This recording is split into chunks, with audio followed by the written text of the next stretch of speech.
말씀과 함께하는 따뜻한 오늘 큐티온. 그러므로 너희가 이것을 알고 이미 있는 진리에 서 있으나 내가 항상 너희에게 생각나게 하려 하노라. 내가 이 장막에 있을 동안에 너희를 일깨워 생각나게 함이 옳은 줄로 여기노니 이는 우리 주 예수 그리스도께서 내게 지시하신 것 같이 나도 나의 장막을 벗어날 것이 임박한 줄을 알미라. 내가 힘써 너희로 하여금 내가 떠난 후에라도 어느 때나 이런 것을 생각나게 하려 하노라. 우리 주 예수 그리스도의 능력과 강림하심을 너희에게 알게 한 것이 교묘히 만든 이야기를 따른 것이 아니요 우리는 그의 크신 위엄을 친히 본 자라. 지극히 큰 영광 중에서 이러한 소리가 그에게 나기를, 이는 내 사랑하는 아들이요 내 기뻐하는 자라 하실 때에 그가 하나님 아버지께 존귀와 영광을 받으셨느니라. 이 소리는 우리가 그와 함께 거룩한 산에 있을 때에 하늘로부터 난 것을 들은 것이라. 또 우리에게는 더 확실한 예언이 있어 어두운 데를 비추는 등불과 같으니 날이 새어 샛별이 너희 마음에 떠오르기까지 너희가 이것을 주의하는 것이 옳으니라. 먼저 알 것은 성경의 모든 예언은 사사로이 풀 것이 아니니 예언은 언제든지 사람의 뜻으로 낸 것이 아니요 오직 성령의 감동하심을 받은 사람들이 하나님께 받아 말한 것임이라.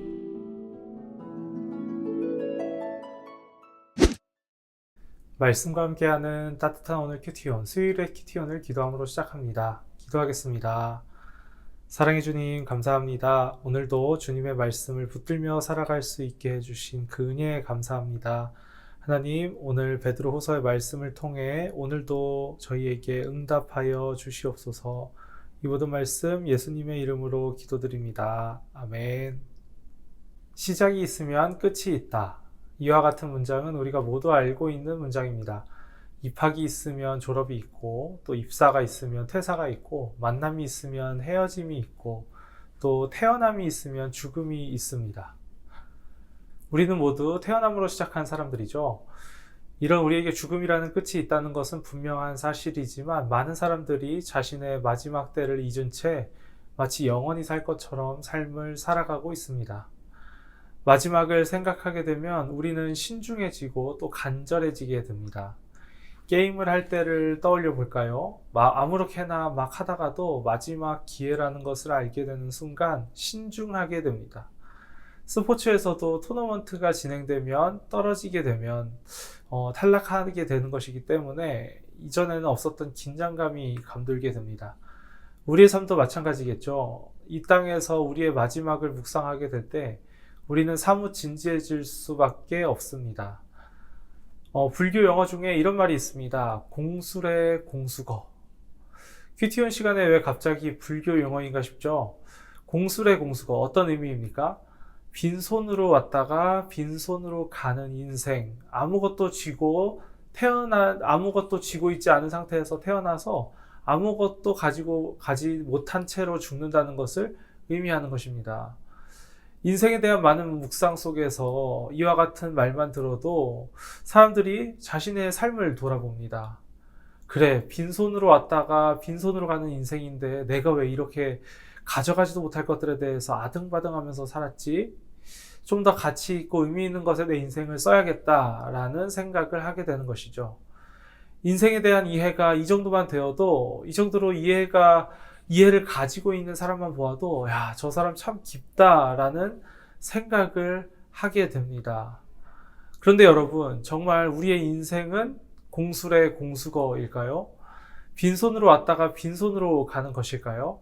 하나님은 우리의 인생이 절대 빈손으로 왔다가 빈손으로 가는 인생이 아니라고 말씀하십니다.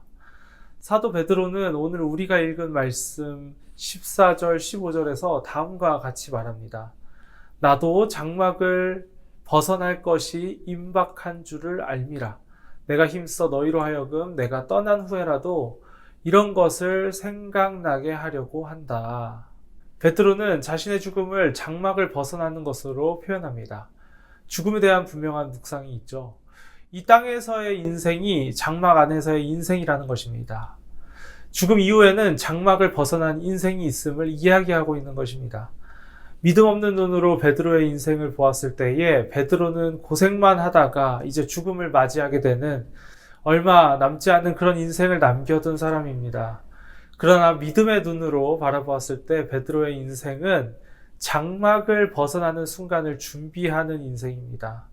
그렇기 때문에 베드로는 죽음을 앞둔 순간까지 계속해서 자신의 제자들에게, 후배들에게, 자손들에게 하나님의 뜻을, 하나님의 말씀을 선포하고 있는 것입니다.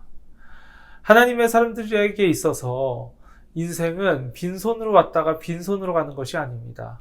빈손으로 태어났지만 우리는 하나님의 뜻으로 인생을 가득 채워나가는 것입니다. 앞선 말씀에서 보았듯이 절제하는 것, 인내하는 것, 사랑하는 것, 이러한 것 모두 하나님의 뜻으로 인생을 채우는 것입니다. 갈라디아서 5장 말씀에서 나오는 성령의 9가지 열매를 맺어가는 인생, 복음서에서 예수님이 선포하신 내용들을 살아가는 것은 고행이나 수련 정도를 의미하는 것이 아니라 하나님의 뜻에 따라 삶을 살아가는 것, 장막을 벗어난 이후의 삶을 준비하는 인생을 나타내는 것입니다. 장막을 벗어나 하나님을 만나게 될 때 하나님은 우리의 인생 속에서 이루어갔던 모든 행동들을 기억하실 것입니다. 죽음을 두려워하거나 빈손으로 가는 그 허무함은 우리의 인생을 어둡게 만듭니다. 믿음의 사람들은 그러한 인생들을 밝힐 수 있습니다. 어떻게 밝힐 수 있을까요? 19절의 말씀이 그것을 말하고 있습니다. 또 우리에게는 더 확실한 예언이 있어 어두운 데를 비추는 등불과 같으니 날이 새어 샛별이 너희 마음에 떠오르기까지 너희가 이것을 주의하는 것이 옳으니라. 여기서 말하는 확실한 예언은 무엇일까요? 바로 성경입니다. 하나님이 자신을 드러내신 말씀입니다. 우리의 인생을 밝히는 것은 성경 안에 밝혀진 하나님의 뜻, 그 뜻대로 우리의 삶을 살아가는 것입니다. 저를 비롯한 큐티온 가족 여러분이 장막 이후의 삶을 기억하며 살 수 있기를 바랍니다. 그리고 장막 안의 인생을 하나님의 뜻으로 가득 채우는 우리가 되기를 소망합니다. 우리의 인생은 죽음을 향해 달려가지만 그 죽음이 끝이 아닌 장막을 벗어나는 것임을 기억하는 우리들. 오늘은 그런 우리들에게 묵상 문장을 드리고자 합니다. 우리의 인생은 공수거가 아닌 우리의 인생은 공술의 만수거입니다. 함께 기도하겠습니다.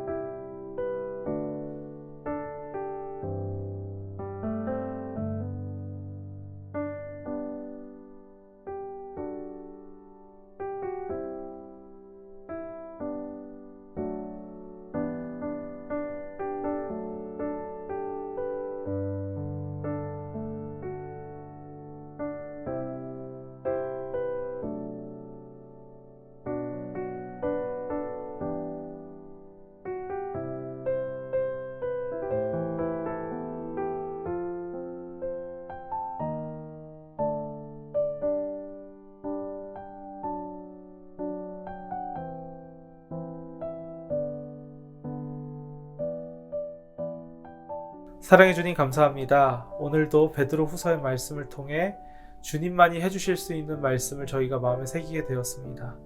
오늘 이 말씀을 가지고 하루를 깊이 묵상하며 나의 삶을 묵상하며 나아가는 저희들 될 수 있게 하여 주옵소서. 이 모든 말씀 예수님의 이름으로 기도드립니다. 아멘.